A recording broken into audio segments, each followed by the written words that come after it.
Thank you. You're welcome, sir.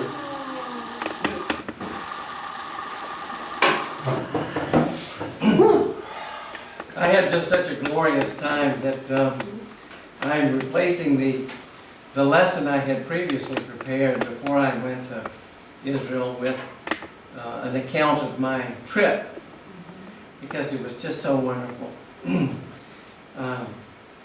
As y'all know, I have two sons. One is a doctor professor in California at a university, and my other son just got married. And it's been a very eventful couple of weeks for me as a dad, because on the 4th of July, my eldest son had a baby. And so, what surrounded this whole event was this whole father to son deal. Because my son and I are very close, and he had a son, and so we had occasion to discuss at great length on numerous occasions the whole thing about being a dad. And it was wonderful. He is an amazing guy, very accomplished, and good person. And then on Thursday, my other son got married. And he is a wonder to behold, I tell you. To be with him is a lot of fun, because everybody just stops and stares. And he married an absolutely wonderful girl, a Ukrainian whose family lives in Israel, so the wedding was in Israel. And so I had a very special time with this son, and I was just really living the life of a happy, successful dad. Just to the limit. I was just completely flooded with being a dad. And the wedding was over about midnight, and I had a flight out of Tel Aviv at 5 in the morning, so there was no chance to sleep. I had to get from the wedding to Tel Aviv, and I did, and then I waited in the airport and promptly fell asleep on the plane, and I woke up just very groggy. Now, I left the plane in this sort of stupor, and I had a pretty quick connection. And as the Turk who sat next to me and talked almost the whole time told me, this is one of the largest airports in the world. Istanbul is the center of Turkish Airlines, and every flight goes through here. It's just a mammoth place. It's like a large city of its own. And so rather than going as fast as I could in the direction I should have gone to make my connection, I go very slowly in the wrong direction. Now, if you had asked me beforehand, Louis, do you think that it's possible, even humanly possible, for you to miss a connection in an airport? I would have answered you. I would have said it's beyond the wildest stretch of my imagination. It could not happen. Well, it did. And I'm wandering off, and I finally asked somebody in a uniform. I pull out my boarding pass, I show it to him, and he says, "Sir, your plane is leaving right now. And you're on the wrong side of the airport. It's about 5 miles that way." So I had to buy another ticket, and I had to spend the night in Istanbul. And I got a hotel room and I went there and I immediately fell asleep and then slept some more, then slept some more. And then, of course, I prayed some throughout that time, but nothing spectacular. And then I slept all night, and then the next morning I get off with the Lord. I finally get off with the Lord, and He says to me, He says, where have you been? I said, well, Lord, I'm here with you now. He says, did you have a good time? Did you have a good time with your sons? I said, yes, Lord, I did. With David, yes, he just had a baby. We talked about being a dad. How about with God? Yes, he just got married. We had a real father-son time. He said, well, what about me? And it just chopped me at the knees. I realized that because when He speaks to you, there's this revelation that comes with it too. He doesn't just say words that are, but there is this engulfing in the context of it all. The context was that I had been living the life of a dad, and yet I had not lived the life of a son with his dad the way my dad wanted me to. And I said, Father, forgive me. He says, oh, yes, I forgive you. And it was accompanied with this whole father-son thing.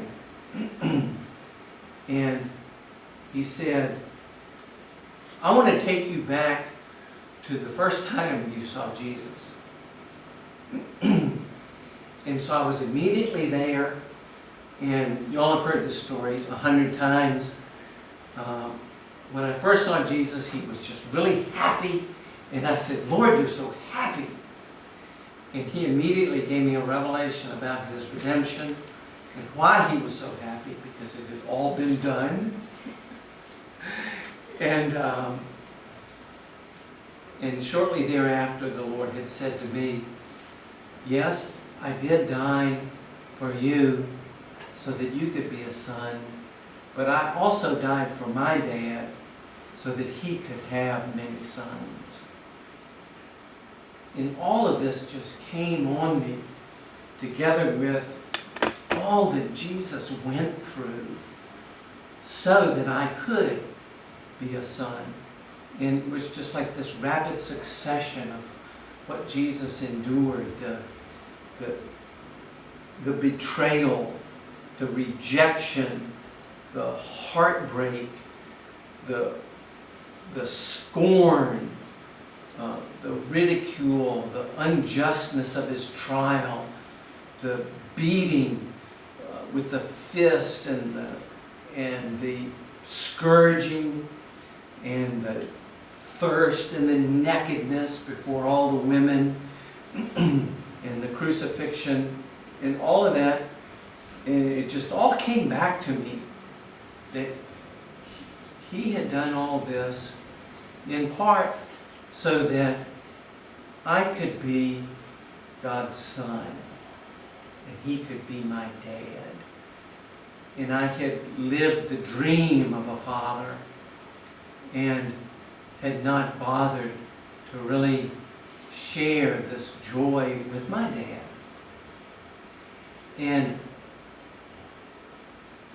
I looked out the window, and Istanbul is 20 million people in a country of 80 million people. And I tried to imagine, of these 20 million and these 80 million, how many sons are there? How many Christians are there? And of those, how many real sons are there? And here I was in Istanbul. And God had to go to this length to get me to turn to Him as my dad and thank Him that I could enjoy this fatherhood with my sons with Him as my dad. What He had to go through to get me to do that. I had to miss my flight. I had to get stuck in a lousy part of Istanbul by myself in a hotel, and even when I'm there, it's over 24 hours later that it takes me to turn to Him. And I'm thinking, He wanted this that much. He wanted me to be with Him as a son that much. He went to that length to get me to be with Him as a son. When I was in heaven, the thing that astounded me the most was that Jesus did not seem bored with me. He was not, why do I have to be with this guy? I got more interesting people. He was always looking right at me. Never took his eyes off me. He was always happy. He was always excited to be with me. Now,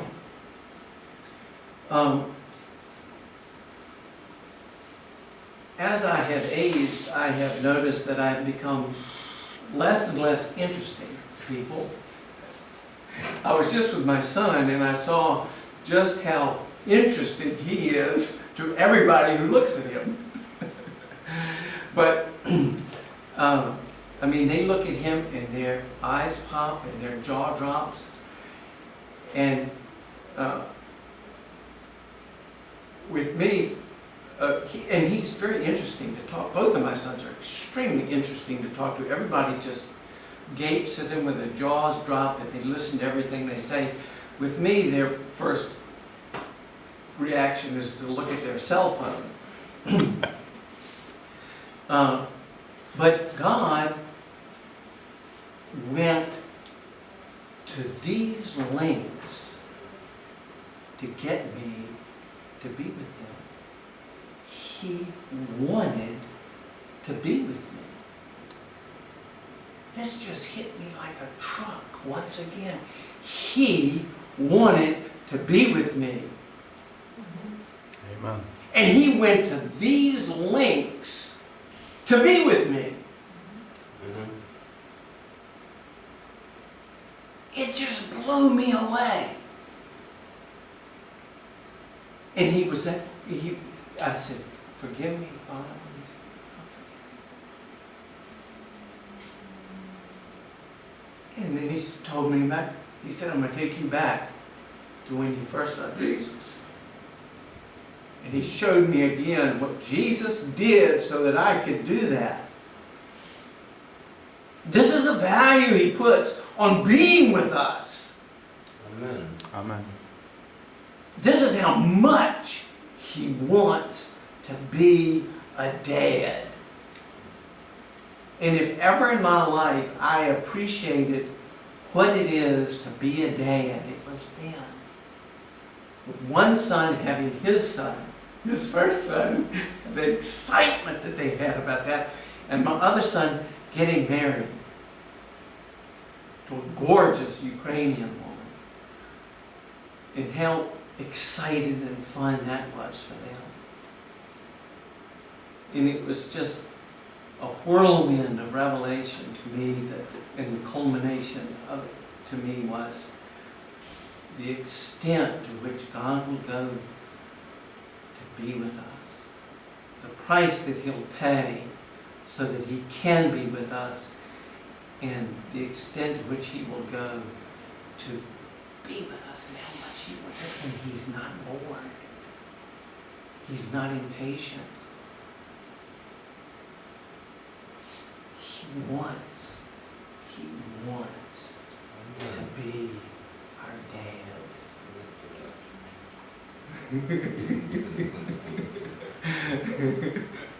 Oh, glory to God. Glory to God. Hallelujah. Hallelujah. Hallelujah. Hallelujah. So I want to impart a significant part of Christ's mighty redemptive work. His redemptive work was perfect and complete. He provided for every need of man. He left nothing out. And that includes sorrows and griefs. Surely He has borne our griefs and carried our sorrows. The chastisement of our peace was put upon Him, and by His stripes we are healed. He came to heal the brokenhearted. He wants to give us the oil of joy for sorrow, the beauty of the oil of joy for mourning, oil of joy for mourning, the garment of praise for the spirit of heaviness. So Ilda, come on up here. And I want whoever else is here who wants to stand behind her and to also release the power of God to come on up and stand behind. Am I saying that right? Ilda?